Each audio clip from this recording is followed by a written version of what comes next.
अस्सलाम वालेकुम, कैसे हो आप सब। उम्मीद करती हूँ खैरियत से होंगे। जल्दी जल्दी चैनल को लाइक, सब्सक्राइब एंड कमेंट करना शुरू कर दें, क्योंकि इसके बाद बहुत मज़े के शादी वाले व्लॉग्स आने वाले हैं। और मुझे लगी थी शाम का टाइम है, सर्दियां हैं, तो कुछ ना कुछ चटपटा खाने को दिल करता ही रहता है। ठीक है, तो मैंने कहा चलो ये जल्दी बन जाते हैं और कोई मेहमान भी आए तो उसके लिए भी ये बहुत जल्दी बनता है। तो हमने बनाना है ब्रेड पकौड़ा।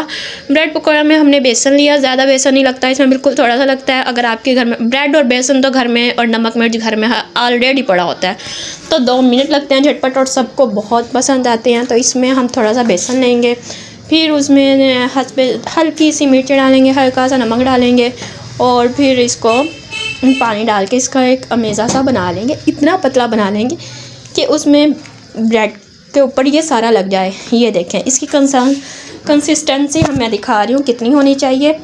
देखें इतना पतला होना चाहिए। ये मैं देखो मैंने ज़्यादा भी नहीं घोला, और थोड़े से मेरे पास ब्रेड हैं।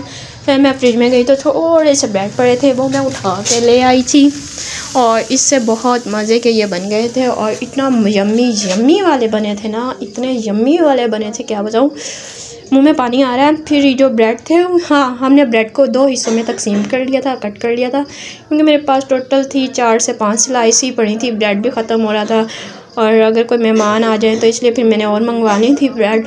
लेकिन दिल थोड़ा सा कर रहा था, ये खाया भी नहीं जाता ज़्यादा, तो मैंने इसको जल्दी सी झटपट से बनाए। इधर से ब्रेड को मैंने दरमियान में से कट कर लिया और पीसेस सारे अलग कर लिए। अलग करने के बाद एक एक ब्रेड के पीस को उठाया। कोई मेहमान आ जाए, कुछ आ जाए, घर में कोई नहीं है, तो आपके ब्रेड और बेसन तो हर टाइम अवेलेबल होता है, तो आप इजीली जल्दी सी इसको बना सकते हैं। ये झटपट से 5 मिनट में बनने वाली रेसिपी है, और इसको आप जल्दी से बनाएं। छोटे बड़े बूढ़े सब इसको शौक़ से खाएंगे या सब खा सकते हैं। और फिर हमने इसके दूसरे प्रोसेस की तरफ आए हैं। कट करने के बाद इसको फिर हमने ऑयल डाला, फ्राई पैन लिया। उसमें ज़्यादा ऑयल में हमने डिप नहीं करने, क्योंकि ज़्यादा ऑयली सेहत के लिए नुकसानदेह होता है। बस इतना ऑयल हमने करना है यूज़, ज़्यादा ऑयल हमने यूज़ करना ही नहीं है। ठीक है, अब हम इसमें एक ब्रेड का स्लाइस उठाएंगे। ये गर्म हो जाएगा तो इसमें हम तेज़ गर्म करके इसमें डालेंगे, हल्के गर्म में हम कभी भी नहीं डालेंगे।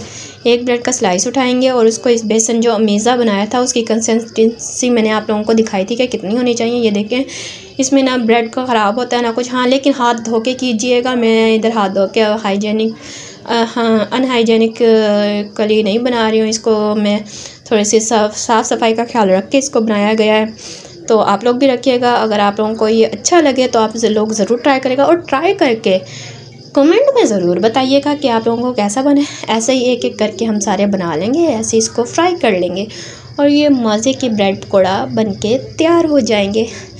और इसको लाइट ब्राउन सा हम करेंगे, ज़्यादा तेज़ वो शेड हम देंगे नहीं। और इसको फिर आप गरम गरम चाय के साथ सर्व करें, बहुत यम्मी लगते हैं, बहुत मज़े के बनते हैं। और अगर आप सबको पसंद आए और मज़े के लगें, और इवनिंग में चाय के साथ ये तो और भी ज़्यादा मज़े के लगते हैं, तो इसको आप इंजॉय कीजिएगा। और चैनल को लाइक, सब्सक्राइब, कमेंट करना मत भूलिएगा। इसी के साथ मैं आप सबके साथ चाहूँगी इजाज़त। अल्लाह हाफिज़।